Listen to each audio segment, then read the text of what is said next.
इंद्रप्रस्थ महोत्सव एवं करुणा फाउंडेशन के संयुक्त तत्वाधान में 21 फरवरी 2024 को इंडिया इंटरनेशनल सेंटर दिल्ली में विकसित भारत @2047 राम राज्य एवं साझा विरासत विषय पर परिचर्चा का आयोजन किया गया। इसमें नंद कुमार संयोजक, प्रज्ञा प्रवाह RSS मुख्य अतिथि रहे। कार्यक्रम में विभिन्न वक्ताओं ने राम राज्य को आधुनिक परिप्रेक्ष्य में प्रस्तुत किया तथा इसके विभिन्न विषयों पर प्रकाश डाला, जिसमें वरिष्ठ पत्रकार एवं राजनीतिक विश्लेषक हर्षवर्धन त्रिपाठी ने कहा कि वर्तमान सरकार देश के विकास में महत्वपूर्ण भूमिका निभा रही है। प्रोफेसर गीता सिंह दिल्ली विश्वविद्यालय ने राम के विभिन्न आदर्शों की चर्चा की और प्रकाश भी डाला। कार्यक्रम में निसार अहमद, पूर्व अध्यक्ष ICSI नई दिल्ली और अतुल सोबती, महानिदेशक स्थायी सम्मेलन सार्वजनिक उद्यम ने भी कई विचार प्रस्तुत किए। भारत तिब्बत समन्वय संघ की नेशनल जनरल सेक्रेटरी संध्या सिंह ने भी राम राज्य पर अपने विचार प्रस्तुत किए। कार्यक्रम के सूत्रधार कुंदन झा, संस्थापक करुणा फाउंडेशन और एडवोकेट तनु मिश्रा ने कहा कि हम लगातार राष्ट्रीय भावना का प्रसार कर रहे हैं। सभी सदस्यों के साथ आपसी सहयोग से फाउंडेशन समाज के बीच काम कर रहा है। कई लोगों के माध्यम से सामाजिक कार्यकर्ता, विशेषज्ञ और शोधकर्ता साहित्य, संस्कृति आदि पर सेमिनार और चर्चाएं, विभिन्न सामाजिक विषय जिनके माध्यम से विचारों का प्रवाह होता है, समाज में निरंतर चल रहा है। और क्या कुछ कहा सभी लोगों ने, आइए देखते हैं इस रिपोर्ट में। बहुत अच्छा एक टॉपिक लेकर इतना सुंदर तरीके से कार्यक्रम का आयोजन करुणा फाउंडेशन ने किया। I would like to congratulate दम।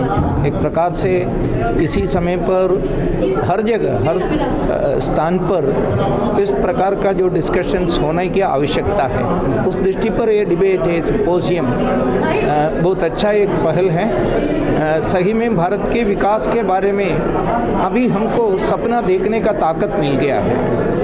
पहले जो उस प्रकार सा एक विकसित भारत, पूरे विश्व के सबसे महत्वपूर्ण शीर्षस्थ देश, आर्थिक दृष्टि पर, टेक्नोलॉजी के दृष्टि पर हम पहुंचेंगे, ऐसा सपना हमको देखने का हिम्मत नहीं था। लेकिन गत 10 साल से ऐसा सपना देखने का हिम्मत हमको मिला है और स्वाभाविक रूप में वो विकास के बैकग्राउंड में, आधार इस रूप में विरासत को भी एक महत्वपूर्ण भूमिका है। एक साझी विरासत पूरे भारतीयों को, वो मत, मजहब, जाति, वर्ग के परे उठकर भारतीय, सनातन भारतीय इस दृष्टि पर सभी लोगों के बीच में एक शेयर्ड हेरिटेज है। इस दोनों विषय के बारे में इतना सुंदर तरीके से कार्यक्रम उन्होंने आयोजन किया है। मेरे ख्याल से इसमें जो डिस्कस किए हुए विषय सब सभी समाज के सदस्यों के सामने आने की आवश्यकता है। सर, प्रधानमंत्री नरेंद्र मोदी का विजन है 2047 हमारा विकसित भारत का, लगातार वो इस तरीके से काम हो रहा है। इसको लेकर क्या कुछ कहेंगे, देश को क्या संदेश आपकी तरफ से रहेगा इस कार्यक्रम के माध्यम से? पिछले रिपब्लिक डे जो भाषण उन्होंने दिया था, उस समय से उन्होंने सार्वजनिक ढंग से सभी भारतीयों के लिए 5 प्रण इस विषय आ गया था। इसका पहला प्रण, पहला प्लेज था, एक विकसित भारत के लिए हम प्रण लेना चाहिए। दूसरा उन्होंने बताया हमारे मन में अभी भी गुलामी का शेष है, इसको निपटना चाहिए और हमारे जो हेरिटेज के ऊपर, अपने पूर्विक परंपरा के ऊपर हम बहुत गर्व हमारे मन में होना चाहिए। चौथा उन्होंने बताया हम यूनाइटेड होकर, संगठित होकर आगे बढ़ना चाहिए। पांचवा उन्होंने बताया सब लोगों को, सबसे शीर्षस्थ प्रधानमंत्री, राष्ट्रपति जी से लेकर सामान्य व्यक्ति तक देश के बारे में एक कर्तव्य है। इस कर्तव्य के बारे में उन्होंने बताया। ये मैसेज बहुत महत्वपूर्ण है। 5 बिंदु। राम मंदिर की प्राण प्रतिष्ठा हो गई है और इसमें थीम भी रखी गई थी राम राज्य 2047। क्या लगता है आपको? ये 496 साल के संघर्ष के बाद एक संगठित वेदना से एक संगठित आनंद के तरफ भारतीय समाज जग गया है। सही में हम अभी तक लगभग 5 शतियों से संघर्ष कर रहा था राम की मुक्ति के लिए, राम मंदिर के मुक्ति के लिए। वो अभी पूर्ण हो गया है। ये पूर्ण होने के समय एक और बात हो रहा है, भारत के विकास के अमृत काल में भी प्रवेश किया है।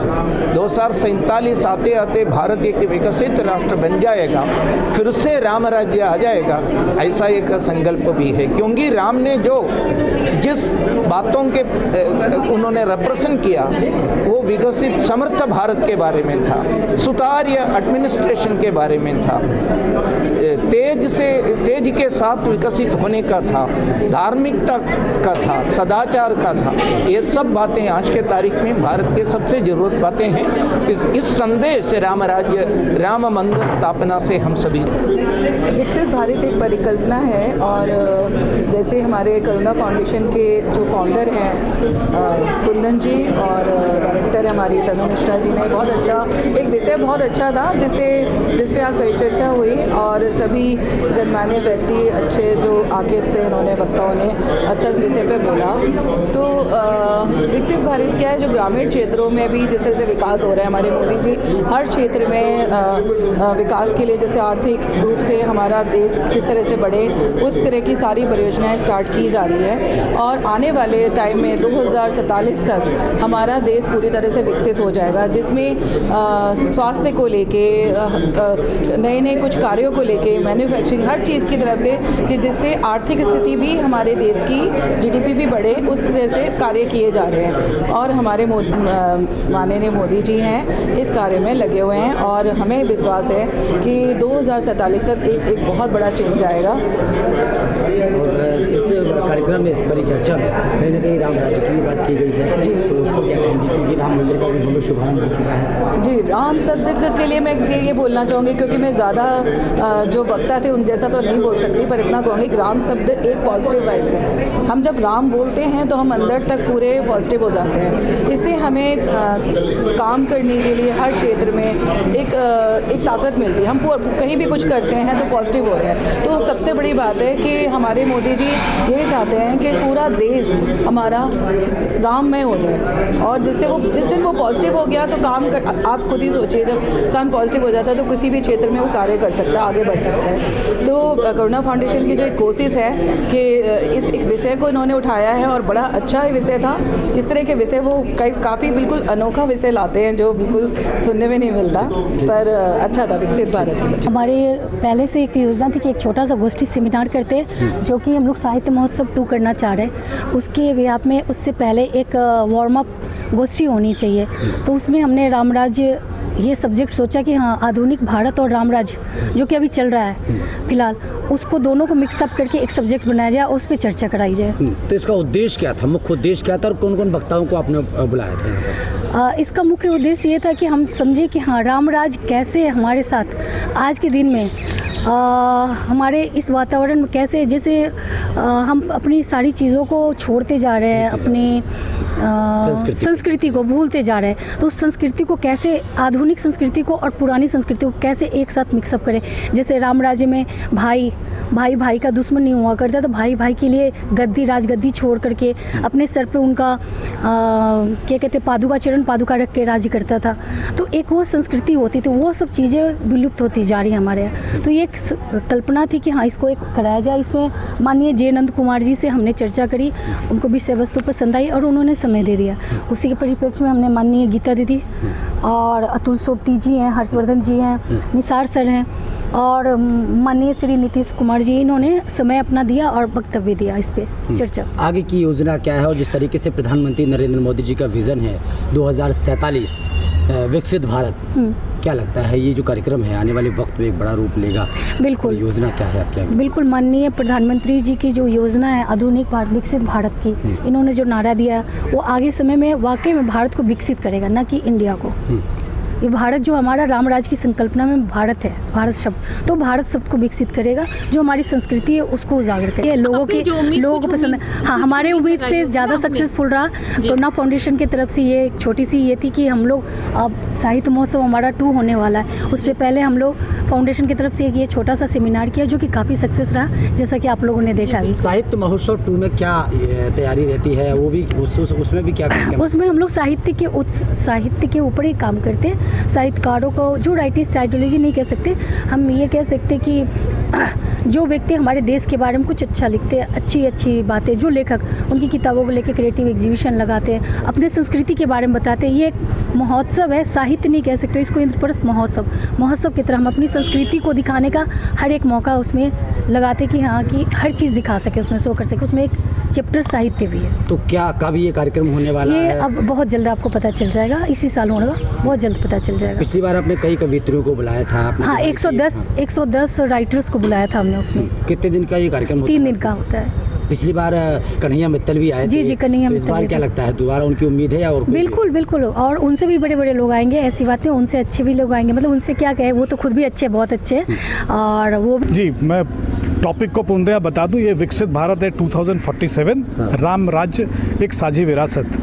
विकसित भारत 2047 माननीय प्रधानमंत्री प्रयासरत हैं 2047 तक भारत विकसित भारत की तरह जाना जाए।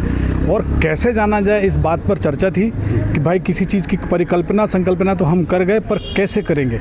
हमने समाज के विभिन्न धाराओं से, विभिन्न भागों से उन सोशल लीडर से उनके वक्तव्य, उनके गेस्ट लेक्चर्स के हमने बुलाया। माननीय नंद कुमार जी, माननीय मुख्य अतिथि की प्रज्ञा प्रभा के कन्वेनर हैं, संघ के बड़े प्रचारक हैं, उनके सानिध्य में डॉक्टर गीता सिंह जी के सुझावानुसार हमने एक कार्यक्रम तय किया। और करुणा फाउंडेशन के जितने मित्रगण, कई जो साझी संस्थाएं हैं, इन सबके सहयोग से कार्यक्रम हुआ। तो बस इस टॉपिक का उद्देश्य यही था कि हम विकसित भारत 2047 किस हिसाब से तय कर सकते हैं। उसमें परिकल्पना का एक भाग जो जोड़ा गया, राम राज्य, एक आइडियल गवर्नेंस की बात है। राम मतलब यूनिवर्सल प्रेरणा, ना कि इसको धर्म, जाति, परंपराएं किन्हीं से जोड़ने की आवश्यकता नहीं है। आप जाएंगे तो आपको इस्लाम में भी अगर देखें तो रमजान, राम शब्द आता है।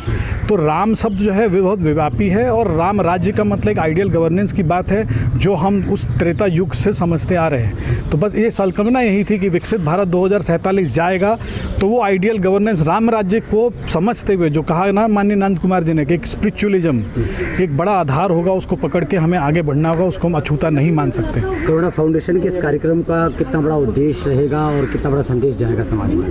कहते हैं कि समंदर में एक पत्थर मारते हैं ना तो तरंगे आती है। हमने एक प्रयास किया छोटा सा पत्थर का। क्या इस कार्यक्रम की सफलता असफलता अपना संज्ञान नहीं, अपना संज्ञान एक था, एक कार्यक्रम है।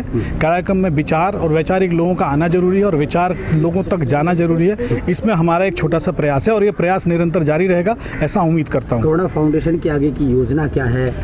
करुणा फाउंडेशन, हम बहुत सारे लिटरेट फेस्ट कर रहे हैं। बुक्सो डॉक्टर किया है, बुक्सो सांसद किया है, इंद्रप्रस्थ महोत्सव किया है, जिसमें राष्ट्र को बढ़ाने वाली पुस्तक या जनरेशन बिल्डिंग की बात करें, नेशन बिल्डिंग की बात करें, इस सब का क्रिएटिव एग्जीबिशन हमने किया है संस्कृति मंत्रालय के सपोर्ट में। तो उनमें भी कई सारे जो राष्ट्र विषय के टॉपिक हैं, जो एक दो शब्द मैं कहता हूँ, नेशनल क्वोशंट, जैसे IQ होता है, इंटेलिजेंट क्वोशंट, इमोशनल क्वोशंट, वैसे नेशनल क्वोशंट जिसमें कहते हैं राष्ट्रीयता। तो राष्ट्रीयता है भाई, विकसित भारत 2047 मुझे लगता है सारी संकल्पना आ जाती है जो माननीय प्रधानमंत्री ने उठाया है। इस बेड़े में हर व्यक्ति का इंक्लूसिव सपोर्ट, पार्टिसिपेशन से हम लोग तय करें। हम जैसी करुणा फाउंडेशन संस्थाओं को आगे आकर लोगों तक विचार और विचार रखने की बात है और विचार बढ़ाने की बात है। क्या लगता है प्रधानमंत्री नरेंद्र मोदी जी इस तरीके से कर रहे हैं, 2047 से जो उनका विज़न है, तो क्या लगता है देश में बदलाव हो रहा है? माननीय प्रधानमंत्री ने जो कहा है वो किया है, आपको दिखता है। राम मंदिर बनना था, कल्पना थी, परिकल्पना थी, पर बनेगा कैसे ये कहना मुश्किल था। इन्होंने बनाकर दिखाया है। इन्होंने MSME बनाया है, इन्होंने हर खाते में पैसा पहुंचाया है। जनधन योजना, वो बात नहीं कहते लोग जुमलेबाजी और इसकी बात, पर प्रधानमंत्री इसमें जो कहते हैं ना अंत्योदय, माननीय दीनदयाल उपाध्याय जो काम किए, उस अंत्योदय मतलब अंतिम व्यक्ति के लिए प्रयासरत हैं। विकसित भारत होता है जिसमें सबका विकास, मतलब सारे लोग, हिंदू धर्म नहीं है, हिंदू एक संस्कृति है जिसमें बहुत सारे मत और धार्मिक विचारधारा के लोग हैं, चाहे वो सिख हो, बौद्ध हो, ईसाई हो, क्रिश्चियन हो, इस्लाम हो, सारे लोग सम्मिलित रूप से जाएंगे और एक हिंदू संस्कृति में हम सब एक छत्र छाया में सबका परस्पर सहयोग के साथ आगे बढ़ेंगे। और माननीय प्रधानमंत्री ऐसा कर रहे हैं और करते रहेंगे। और इसमें हम जैसे सहयोगी संस्थाओं और व्यक्तियों को आगे बढ़कर उसमें विचार को आगे ले जाने की आवश्यकता है।